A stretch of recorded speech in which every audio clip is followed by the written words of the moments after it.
Ele, nas condições que está, ele teria dificuldade de ser promovido. É natural. Não existe uma proibição legal. A proibição legal é se ele estivesse condenado. Não tem. Essa espécie de restrição de liberdade procedimental durante o procedimento penal não seria um impeditivo. Mas, por outro lado, na avaliação dos leigos, nós todos, tem algum militar aqui? Acho que não, né? Pô, na nossa avaliação leiga, funcionando militar, não seria prudente, não seria bom. Então, é interessante, deixa fora. Não coloca na lista. Paulo Motorim.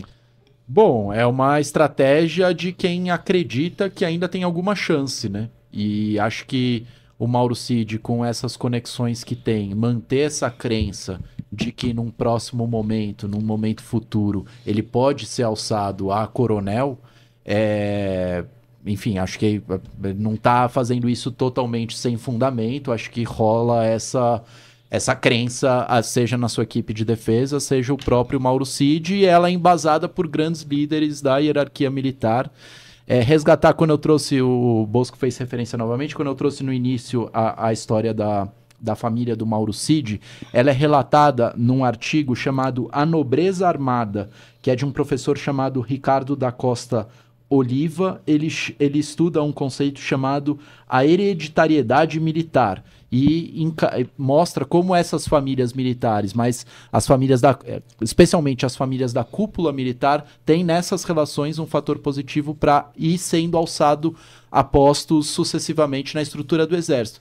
E o que acontece agora é que essa hereditariedade, essa nobreza militar é tão forte que mesmo diante de uma das figuras que talvez esteja sendo acusada pelos crimes mais graves da República, né, existentes na nossa Constituição e todos os nossos códigos, ainda mantém a crença de que pode ser alçado a coronel, de que vai seguir a sua carreira militar.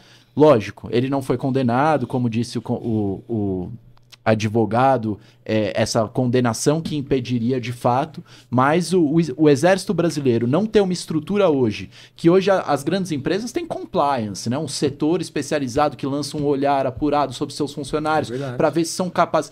Alguma empresa do Brasil ou do mundo daria uma promoção a uma pessoa que é acusada de crimes gravíssimos? Se essa empresa for o Exército Brasileiro, isso é possível? Então é inquietante, é indignante de alguma forma. Mas, diga. Não, só um detalhe, Paulo. Se ele pedir para ir para a reserva, ele automaticamente é promovido. É verdade, eles têm um gatilho. Um gatilho. Mas tem outra coisa, acho que... Mas aí chega só a coronel, não chega mais, né? No caso dele, não. Para por aí. Se eu não estiver enganado, nas regras do Exército, a única exceção é para, se você for condenado a mais de 2 anos. A condenação for superior a 2 anos. Aí ele deixa de ser militar e os proventos dele vão para a mulher, né?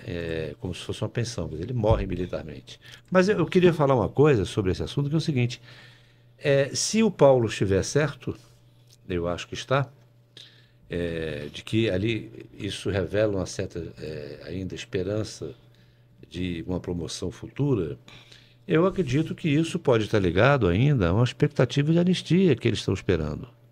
Que em algum momento seja possível de novo, porque o nosso ciclo histórico mostra que as anistias vieram, né? E o Bolsonaro, nas suas falas recentes, vira aqui ali, a gente ouve ele falar de anistia, né? Então eu acho que entre os militares ainda há uma expectativa disso, né? Que para mim seria uma tragédia para o país, porque o país já perdeu em parte o time de você fazer algumas mudanças na legislação, inclusive essas relativas a candidaturas militares.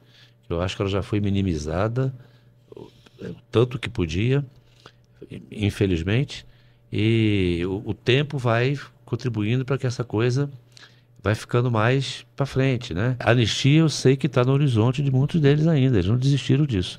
Então pode ser que o Cid esteja raciocinando com isso ou instruído a se comportar de forma que deixe uma brecha que, dentro de uma anistia eventual, ele mantém a sua condição de ser promovido. Ô, Madureira, eu fico aqui.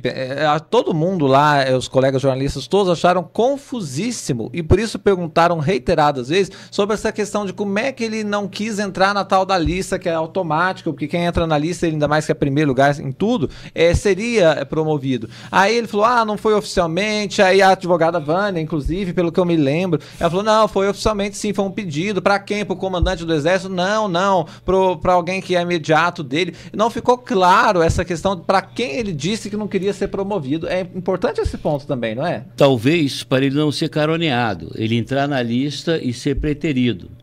Porque agora me ocorreu o hoje general Heleno, na passiva, né? Ele saiu da ativa para passiva do Exército.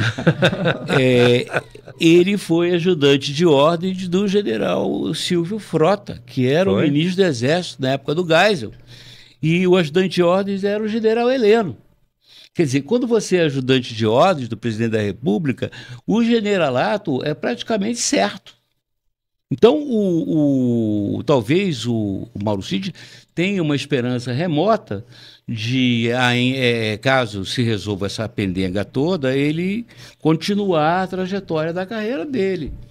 Né? Será que é possível imaginar isso? Eu acho que é difícil, mas a esperança é a última que morre. Agora é isso. O ajudante de ordens, né, que é tenente-coronel, geralmente, ele segue até o generalato. Como o pessoal está falando, que a gente não está falando de general Heleno, está aí o general Heleno. Pronto, era ajudante de ordens do general Silvio Frota, que tentou dar um golpe no Geisel. E o Geisel deu um contragolpe nele. Foi um dia interessante da República. Foi um dia da criança, inclusive. Dia 12 de outubro.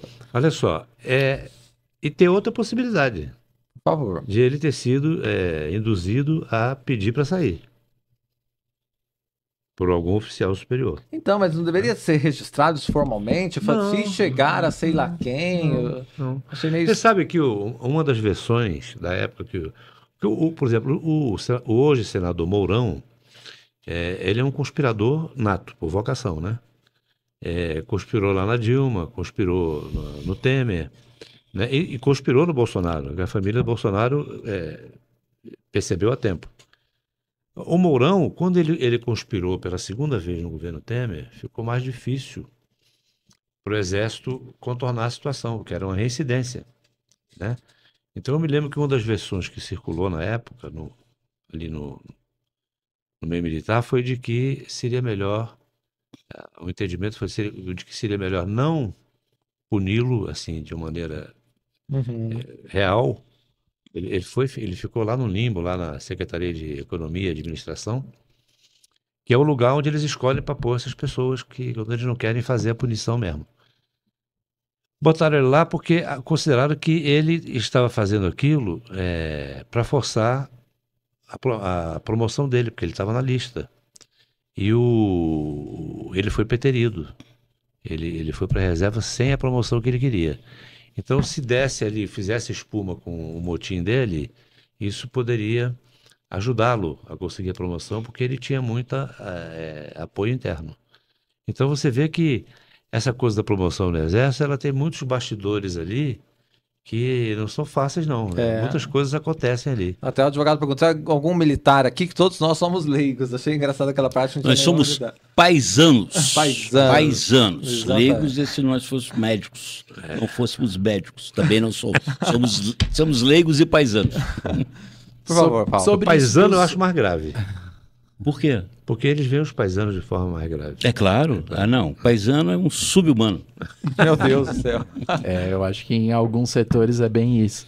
Sobre oficiais punidos, eu fiz, pouco antes do 8 de janeiro, no fim do governo Bolsonaro, um pedido pela Lei de Acesso à Informação para o Comando do Exército para saber quantos oficiais foram punidos por... Eles têm um artigo específico do regramento militar que proíbe manifestações políticas, e o Comando do Exército, ele não negou a informação, mas a negativa dele foi dizendo que essas informações não são sistematizadas pelo Comando do Exército, porque se houver a punição, ela ocorre dentro das unidades militares. Então, o que fica evidente é que a preocupação em analisar esse tipo de comportamento, em sistematizar como isso está ocorrendo, em ter esses dados, inexiste. Segundo ponto, A gente falou que trouxe aqui o general Heleno, a história dele com o Silvio Frota.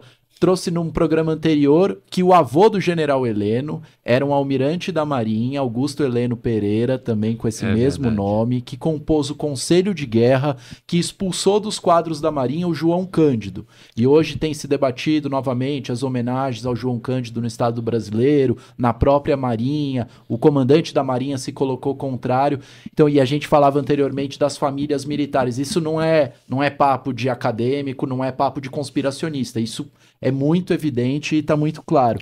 E o último ponto, o Bosco falou de como a anistia se repete na história brasileira. Eu, pesquisando para uma biografia que eu escrevi alguns anos atrás, eu encontrei uma anistia pouco debatida na nossa história, que também houve e mostra esse sentido que o Bosco está colocando, mas que até os cangaceiros ligados ao Corisco, ao Lampião, foram anistiados no governo de Getúlio Vargas. Então a anistia é um recurso que ficou muito conhecido em alguns momentos históricos, mas para casos específicos ela é uma carta na estrutura do Estado brasileiro.